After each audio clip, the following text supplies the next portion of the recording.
Hello, everyone, and thank you so much for coming. Thank you to the Georgian Bay Cancer Support Center for having me.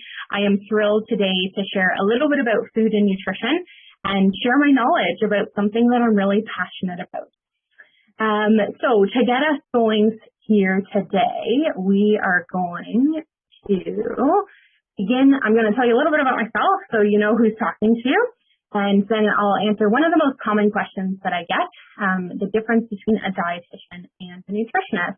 So a bit about myself. I've been practicing as a dietitian now for 6 years, which is crazy to say that, but I love what I do. I think I have the best job in the world, and so it truly brings me a lot of joy to do what I do. I work in a couple of different areas. My biggest job is with home and community care. Used to be called the LIN, before that was called CCAC, and I provide dietitian service to clients in their homes. I also work in a long-term care home, and I do some private practice. I do some stuff on the side that's kind of like this, that just provides a little bit of variety for me. I was born and raised in Midland. I grew up on a local farm, and I still live pretty close to that farm, so I've been here for most of my life. And I love what I do. I love food. I love cooking, and I love talking about food and sharing my passion about this knowledge. So the difference between a dietitian and a nutritionist. I get this question quite often, so I just like to highlight the differences. So a dietitian is an expert in nutrition. It's a regulated healthcare profession in Ontario, and that word dietitian is actually a protected title. You can't call yourself a dietitian unless you've gone through the work to get there. A dietitian has a Bachelor of Science undergraduate degree from an accredited university. There are only 3 universities in Ontario that offer the dietitian program. After you finish your undergrad, you have to do either a master's degree or a dietetic internship. And so what this would look like is I did the dietetic internship route, and it's an entire year, an unpaid year, but an entire year of hands-on training. And you spend different rotations with different dietitians that work in every area that a dietitian might work in. And so it's really, really good practice, because when you first start, you're just shadowing that dietitian and you're watching what she's doing. But by the time you get to the end of that year, you are doing the dietitian's job, and she's not doing very much anymore. And so it's really, really good practice. After that, you have to write a national exam, and then we have to maintain some professional development. One of the reasons why I love nutrition is it's a field that's constantly changing. As new research comes down the pipeline, we learn new things, and I have to be on top of that research so that I can be giving my clients the most up-to-date information. As I mentioned earlier, a dietitian is a regulated healthcare professional in Ontario. So we're registered with the College of Dietitians of Ontario. A doctor, a nurse, or a pharmacist, we have that college, that regulatory body who's making sure that we're doing all the right things. Dietitian is also covered under some extended healthcare benefit plans. Nutritionists, on the flip side, may or may not be a really, really great source of nutrition. It's a self-proclaimed title. So what that means is that there's no education requirements there. And so a nutritionist might have done a lot of great learning, and they might be really, really well-versed. Or they might have done one course in nutrition, and they might call themselves a nutritionist. They are not accepted as a legal expert, and they're not a regulated healthcare professional.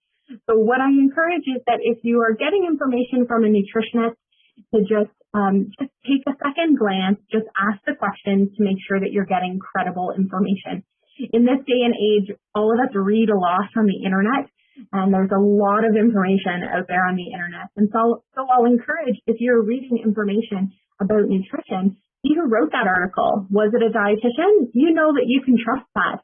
Was it a nutritionist? Maybe take a second glance there, okay?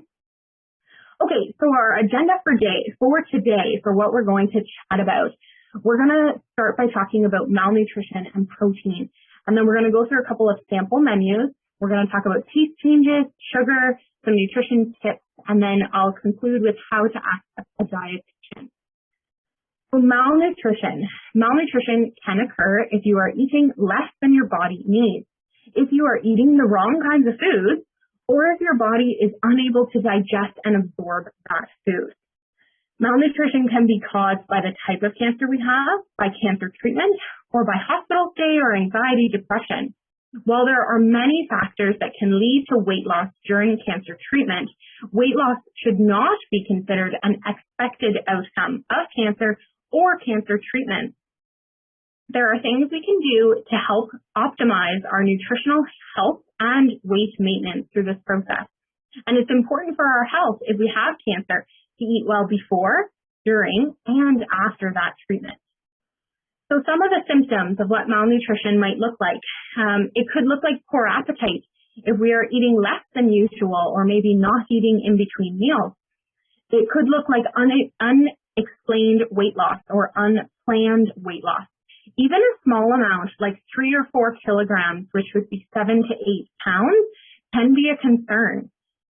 Feeling full really quickly or early satiety is certainly a symptom. Pain or dryness in your mouth or throat may change what or how much you eat. Difficulty chewing or swallowing also might impact what and how much you eat. Changes to our sense of smell, our sense of taste, this can also affect our food choices. Diarrhea and constipation can impact our absorption of nutrients. Nausea and vomiting, this could affect our ability to eat and also our ability to absorb nutrients. And fatigue. If we're more tired than we normally are, we might not be eating the same way that we normally were. People undergoing cancer treatment should aim to maintain their weight at the very least. If we experience even a small drop, about 3 or 4 kilograms, we might be at risk of malnutrition. It is important to remember that malnutrition can occur even if we are overweight. So let's talk about protein. Protein is so important. Every day, our bodies use protein. We use protein to build and repair muscles. We use protein to heal tissues and to maintain a healthy immune system. Protein is important to fight infection and recover from illness more quickly. As we age, we experience a decrease in bone mass. We might experience less muscle mass, and we can experience reduced sense of taste and smell. All these things can alter how much we eat and our ability to get protein. So what foods have protein in them? On this slide, I've included some examples of foods that are particularly high in protein. So meat is a great source of protein. This would include beef, pork, lamb, any game meats as well. Great source of protein. Poultry has protein in it, so chicken, duck, or turkey. Eggs are also a great source of protein. Fish and seafood, salmon, tuna, sardines, crab, shrimp, anything fish and seafood wise is a great source of protein. Legumes, so this would include our chickpeas, kidney beans, lentils, peas, or black beans are also a good source of protein. Nuts and seeds definitely include protein. For example, peanuts or pumpkin seeds, almonds or cashews.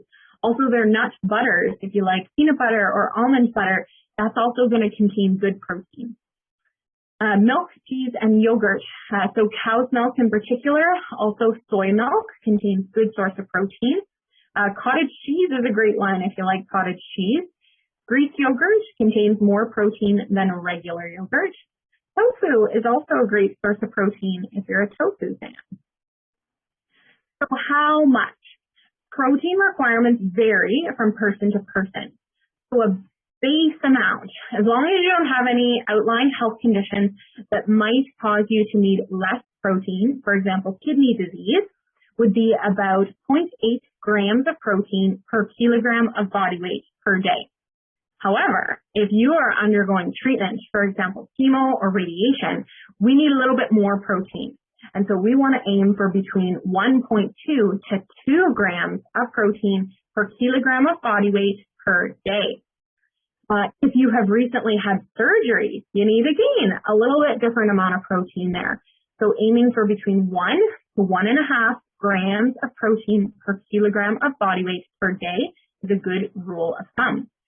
If you're like, Charlotte, that was too many numbers, I lost you there, think about the plate method, okay? You've got your dinner plate in front of you. A quarter of the plate should be covered in protein at breakfast, lunch, and dinner. And over the day, that will give you as much protein as you likely need. Recent research tells us that when we eat protein, our body will utilize it better if we eat a larger amount at a time. And so aiming for between 15 to 25 grams of protein at each meal and a snack is a really, really good way to help our body utilize it. So what I've done is, first we'll talk about an example here. So what does this actually look like? How many grams of protein? Say, for example, I'm a 150-pound person and I'm undergoing radiation. So the first step is to translate that to kilograms. So 150 pounds is 68 kilograms. And if I'm going through radiation, that means I'm looking for that 1.2 to 2 grams of protein per kilogram of body weight. And so I'm taking that number and I'm multiplying it by my 68 kilograms, and I end up with between 81 and 136 grams of protein per day. That's approximately how much I'm looking for. So what I did was I created a couple of sample menus. So this is my sample day, okay? I am going through radiation. I'm trying to get as much protein as I can, but I'm also not feeling great because I'm going through radiation. So this is my sample day. Breakfast might have a 3/4 cup of oatmeal, might have some strawberries as well. At lunch, not feeling great, but I can get some vegetable soup in. That's pretty easy. I'm going to have a mandarin orange too. At dinner, I'm feeling better by dinner time, so I can eat some meat. I've got some grilled chicken there, some brown rice, some asparagus that's coming out of the garden right now, and I'll have a salad on the side because the salad's healthy, right? Some snacks that I have throughout the day are I might have some applesauce, and I might have a blueberry muffin because my neighbor brought them over, so I'll eat that, right? So I want you to just kind of reflect on this day and just take a guesstimate for how many grams of protein you think there might be here. There's actually only 43 grams of protein in this day. So what I did was the number that you see on the right-hand side of the food is how many grams of protein are in that particular food. So the oatmeal has 5 grams of protein in it. Strawberries only have 1 gram. Fruit and vegetables do not have protein in them, or not very much anyway. For lunch, that can of vegetable soup has about 5 grams of protein in it. The orange, again, only 1 gram. Dinner time, half a cup of grilled chicken has 20 grams of protein in it. So I did a good job there. I got lots of protein there. Brown rice has about 3 grams, asparagus, 2 grams, and that mixed salad, about 2 grams there.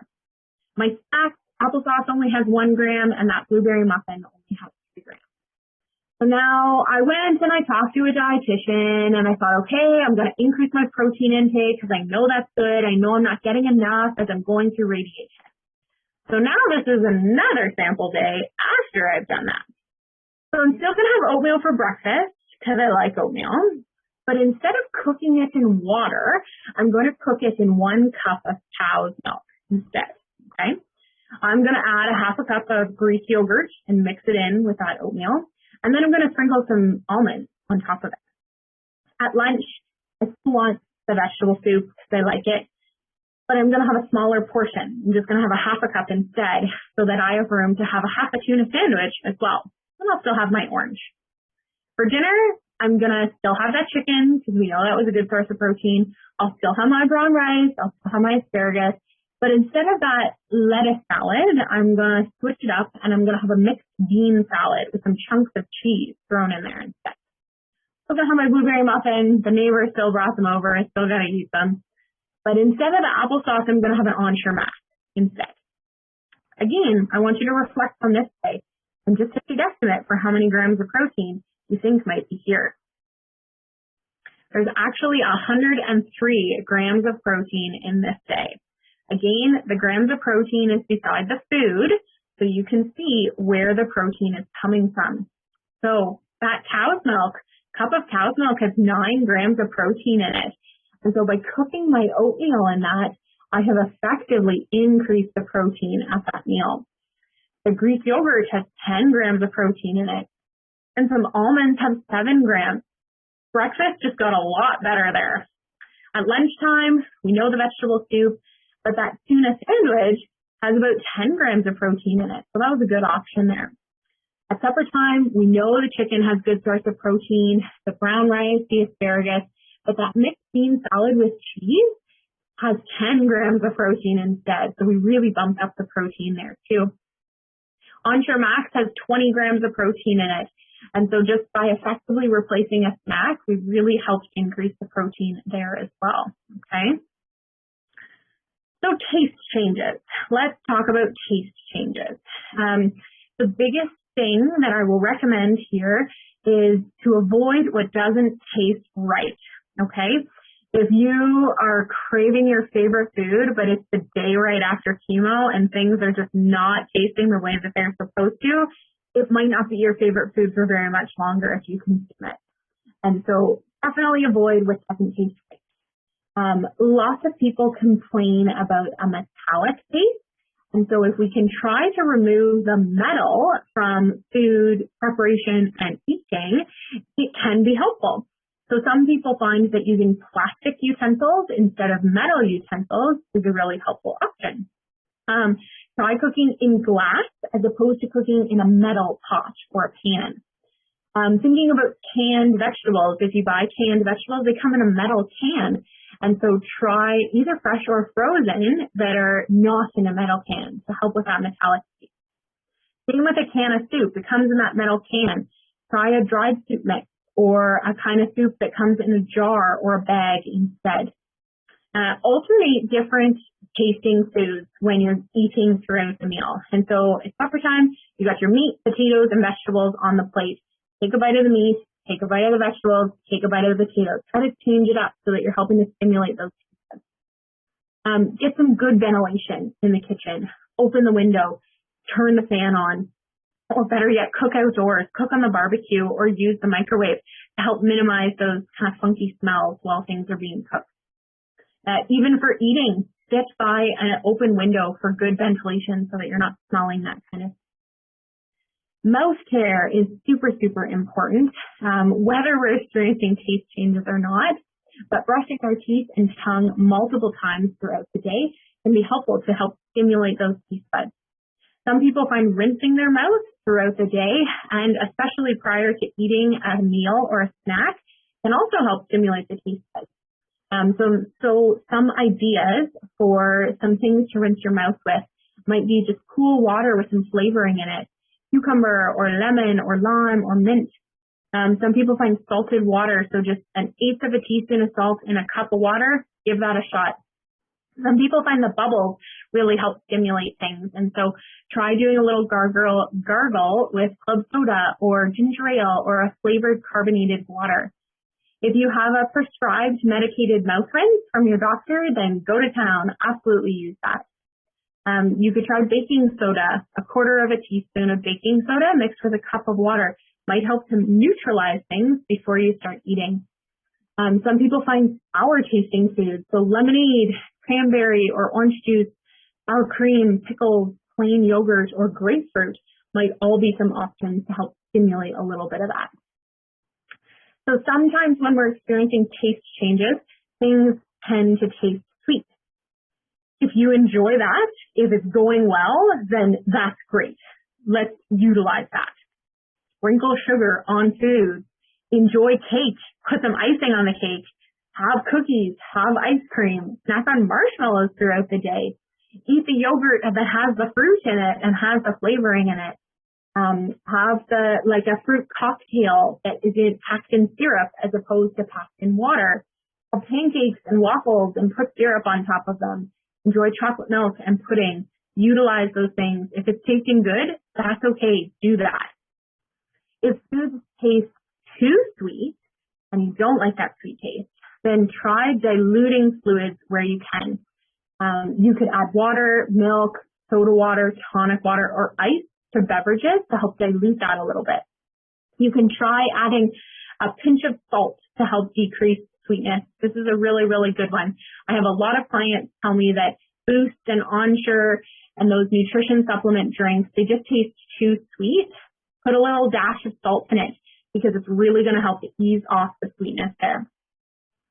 So salt, if you enjoy salt, then go with it. That's absolutely a good thing. We do need to monitor our salt intake. There are certainly recommendations around too much salt in a day. However, with taste changes, I find it's it's not a forever thing. It only lasts for a period of time. And so even if we have more sodium than we should for a period of time, that's okay. Typically boxes and pre-made things have more sodium in them.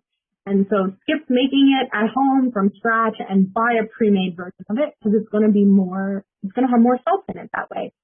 Try sprinkling salt on bland foods. Get the salted crackers and the salted chips as opposed to the low salt version. Cheese has a lot of salt in it, and so having cheese might taste really good.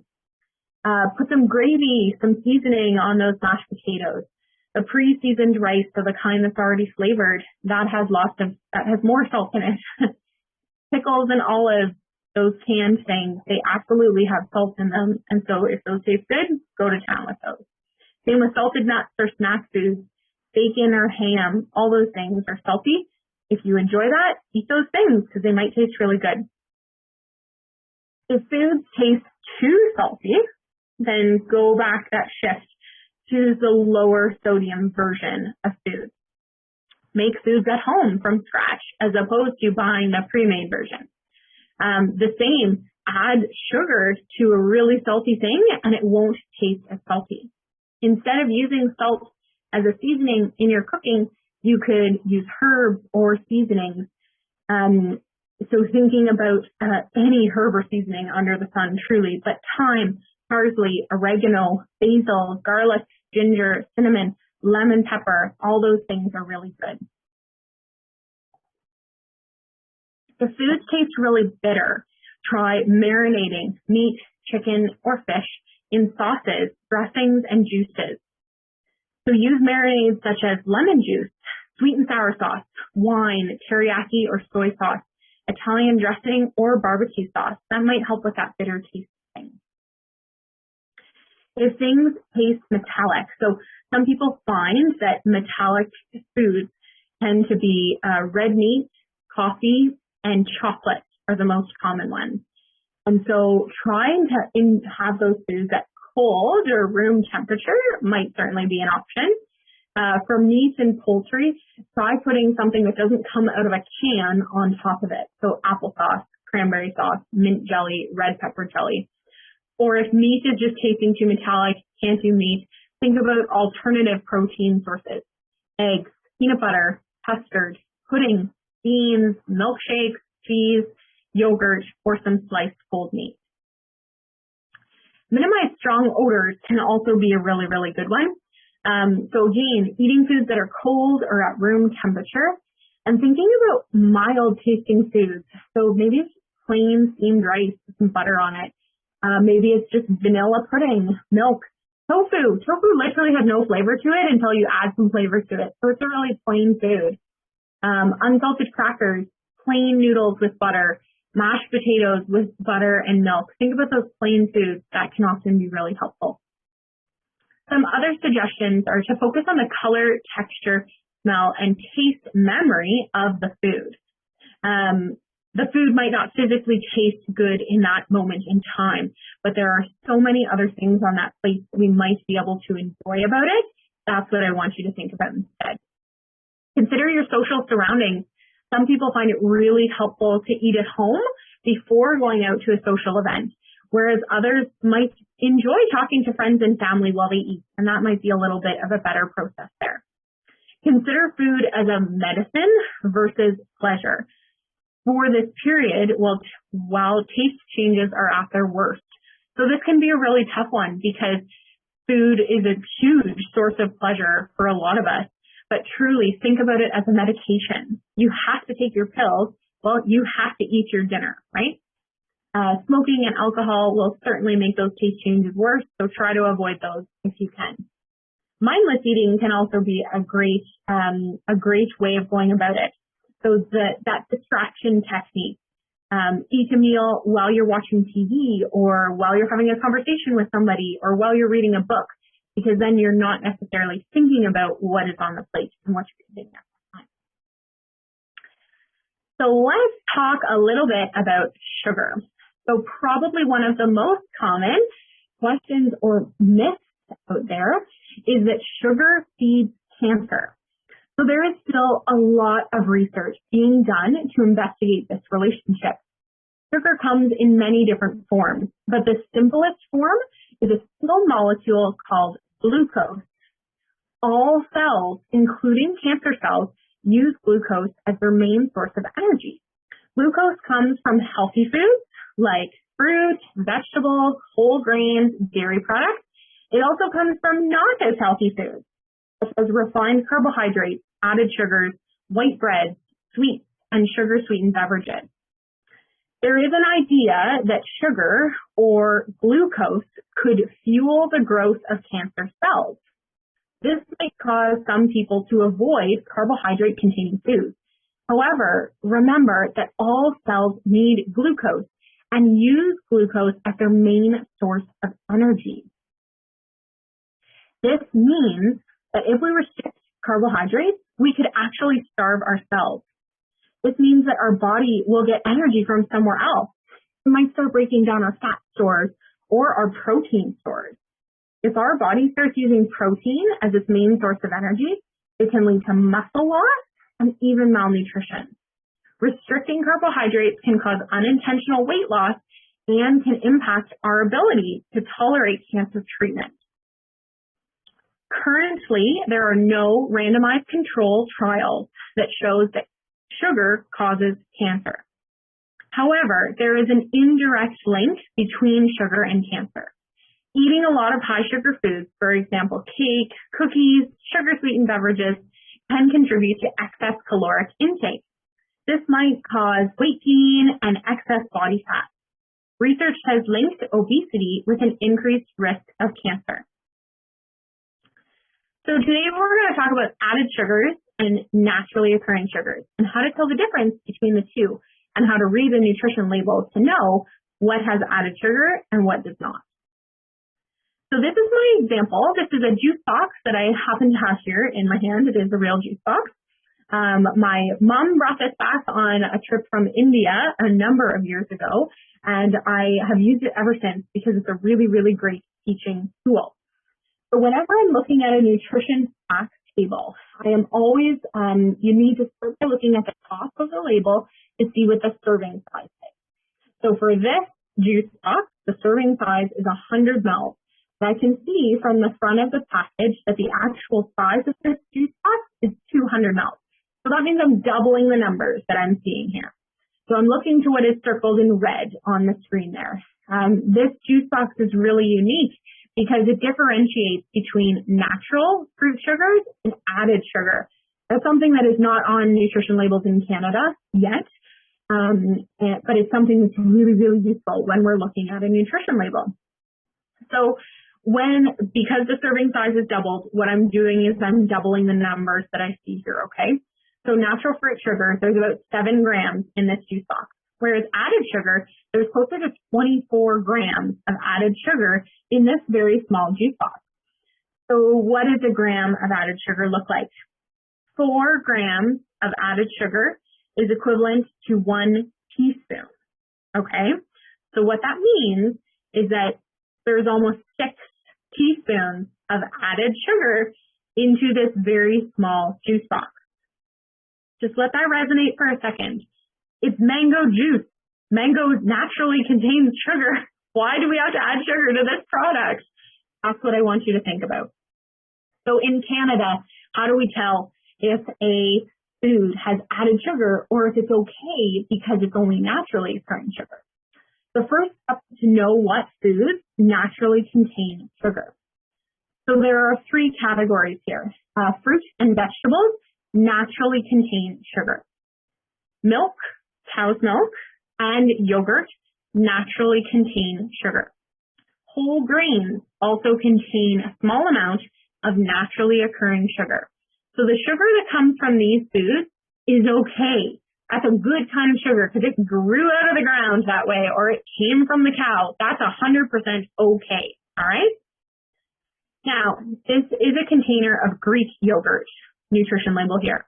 So what we're going to ask ourselves is the sugar that's in this product naturally occurring sugar or is it from a source of added sugar? Again, first thing I'm doing is I'm looking at that serving size at the top. so that I can compare that with how much I actually eat. This is per 3/4 of a cup.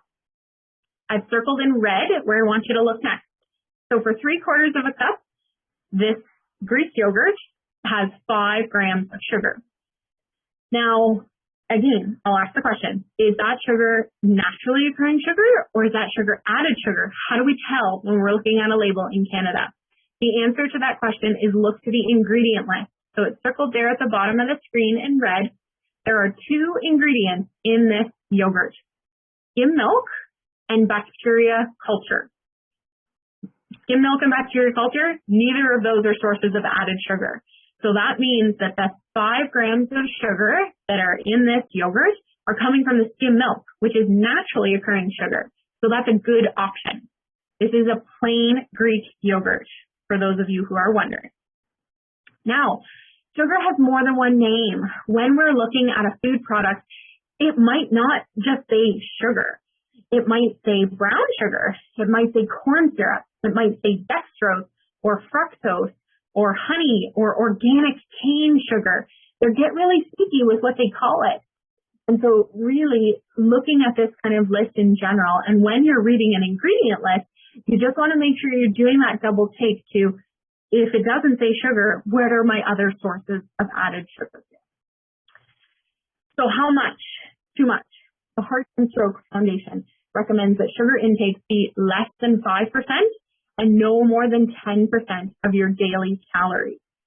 So if we were basing that on a 2,000 calorie diet, that would mean ideally less than 25 grams, but no more than 50 grams of added sugar per day. This translates to less than 6 teaspoons, but no more than 12 teaspoons of added sugar per day. Remember, this does not include naturally occurring sugar that is found in whole fruits and vegetables, milk and yogurt, and our whole grain products. So, as we come to a close here, I have some nutrition tips for you. This is your concrete information that you get to take home with you. If you are experiencing any of the things that we've chatted about today, something that you can utilize might be small, frequent meals and snacks. We might not feel great to eat a lot at one time, and so 3 meals a day, our breakfast, lunch, and dinner, that might not work for us right now. And so I will encourage you to utilize 5 or 6 mini meals in a day so that you can get all that good nutrition into you throughout the day. Eat your favorite foods when you feel well. If it's the day after chemo, don't go for that favorite food because, again, it might not be your favorite food for very much longer. But if you're feeling well, go to town with those favorite foods and enjoy them. Make every bite count. We're going to talk about this in a couple slides. Eat when you feel like eating. If morning time is not your jam, then utilize some of these strategies that we're talking about here today. But if at lunchtime things perk up and you feel good at that time, then absolutely eat at that time. Keep snacks handy. When we're going through cancer treatment, there's a lot of time that is not necessarily spent at our home. We might spend a lot of time in the car on our way to treatment and on our way home. We might spend a lot of time actually at the hospital waiting for the treatment to happen. And so if you can keep an Ensure in your car or some trail mix in your car so you can kind of munch on that before and after, that's awesome. If you're allowed to bring snacks into the hospital or into where you're receiving treatment, then absolutely do that too, because that's a great option. Physical activity, where possible. This is not possible for everybody, and physical activity is not defined as going to the gym. Physical activity might be walking from point A to point B. It might be walking 10 feet out your front door and then walking back in. Any physical activity you can do, any bits you can get outside, it is going to help you feel better though. Sometimes drinking is easier than eating as well. We have a slide, we're going to talk about this too. So some tips to add more protein. You can add skim milk powder or protein powder to oatmeal, soups, sauces, or yogurt. Sprinkle cheese on whatever you want to sprinkle cheese on. Salads, vegetables, or soup, great way to increase protein. Keep hard-boiled eggs handy in the fridge so that you could add them to a dish or you could eat it as a snack. I've got a picture there of some deviled eggs. I like to keep these made in the fridge when I can because it's a great source of protein and it's just really easy, good to go on the go. Spread nut butters on banana bread, muffins, or fruit, or just eat it with a spoon if you like to eat it with a spoon. Add nut butters into oatmeal or a milkshake or a smoothie. Canned tuna or salmon is a great snack as well, and so you could add it to a salad, or you could have it as a snack, have it on some crackers, or have it on a half a slice of bread type of thing. Add some legumes, so beans, peas, and lentils to sauces, soups, and salads. This will help increase the protein as well. Drink it instead. Sometimes it's easier to drink our nutrition as opposed to eating it. And so if you're utilizing some smoothies or some milkshakes, then these are some tips to help you do so. So if you're a smoothie fan, add some avocado to that smoothie. Avocado is a good source of calories. You can actually buy frozen avocado because the fresh ones are hard to get at the right point before they go bad. But frozen avocado is a great one to add to a smoothie. Adding that Greek yogurt is going to help increase the protein in that smoothie. Skim milk powder is essentially a protein powder, but skim milk powder or a protein powder into a smoothie, great option. Add a tablespoon of a neutral tasting oil. 1 tablespoon of oil is around 100 calories. And so adding a tablespoon of that into your smoothie is not going to change the taste, but it's going to help bump up the nutrition there. You're going to get more bang for your buck that way. Use homogenized milk or cream as the liquid as opposed to water or juice in that smoothie. If you're more of the milkshake fan on the side of things, absolutely, that's great. Go with ice cream. Make sure you choose an ice cream that cream is the first ingredient. So really good stuff. It has more calories in it. Add some tofu into that milkshake. That's a great way to bump up the protein. Nut butters, peanut butter, almond butter, whatever you like, that's a great way to bump up the protein as well. Those flavored syrups, so like a Nesquik chocolate syrup or a Nesquik strawberry syrup, they are a great way to add flavor and calories into a milkshake. And you can use oral nutritional supplements like Ensure or Boost to bump up the calories and protein as well. So make every bite count. So this slide, I just have some examples of foods and how many calories are in those foods to just give you an idea of what that might look like. So a quarter cup of cashews is 180 calories. That's a really decent amount considering a quarter of a cup is just a small handful, right? 1 cup of homogenized milk has 150 calories in it versus a cup of skim milk only has 80 calories in it. And so the emphasis here is that it's both 1 cup, but you're getting a lot more bang for your buck with the homogenized milk.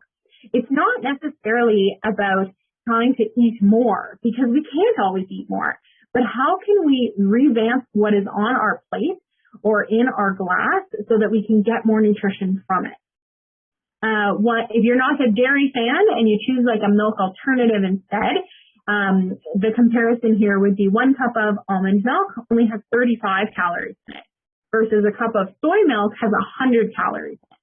And so if you choose a milk alternative, I just flip it over, look at that ingredient list, look at that nutrition facts table so that you can see how many calories and how many grams of protein are in that pie. And you can choose the right one. A cup of ice cream can have 300 calories in it. So if you like ice cream, go to town here. You can eat ice cream every day if you want to. That's a really, really good source of calories. Again, a tablespoon of butter or a tablespoon of oil has around 100 calories in it. And so anywhere where you can add extra fat, that's going to bump up the calories.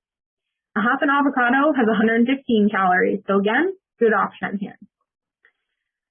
Protein, so same kind of thing here, but instead of calories, I've got grams of protein. And so meat, 3 ounces is about a serving size.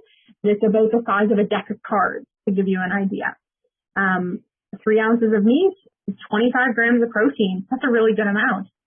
Same with fish or shellfish, 3 ounces or about a half a cup is 20 grams of protein, which is really good.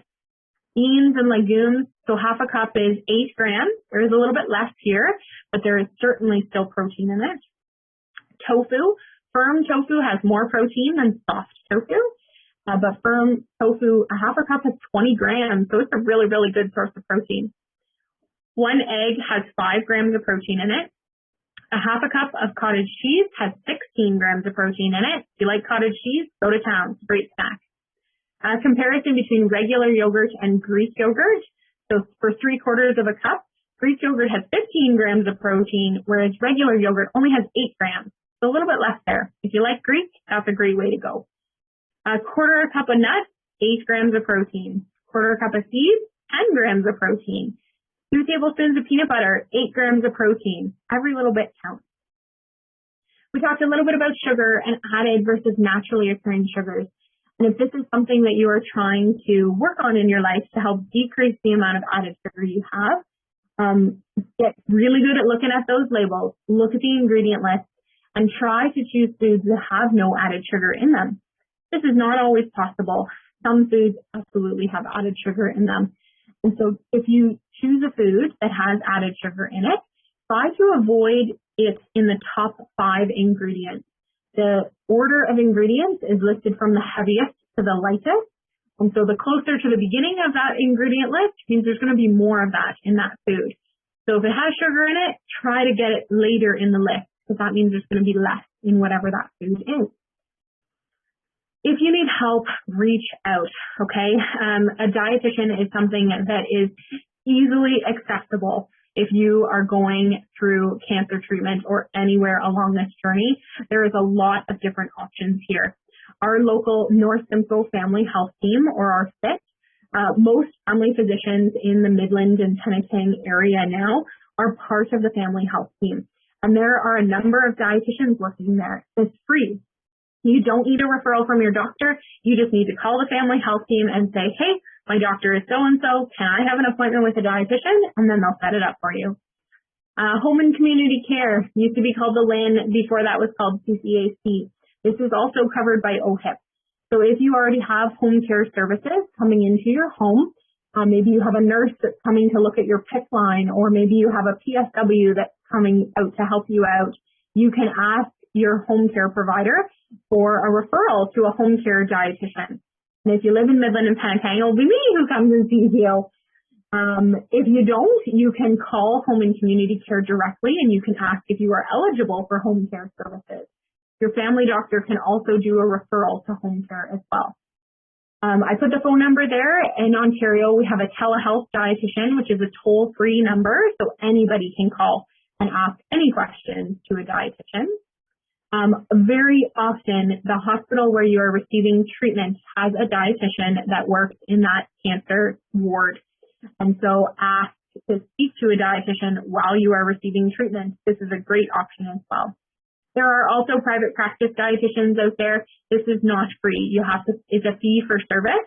Again, if you have extended healthcare benefits, it might be covered there, but utilize where you want to utilize. So that's what I've got for you today. That effectively ends our presentation. I left my email address on the slide there, and I have a Facebook page if you want to follow me on Facebook. But please reach out if you have any questions about this presentation. It has been a joy to talk to you guys today, and I hope everybody has a great day. Thanks so much.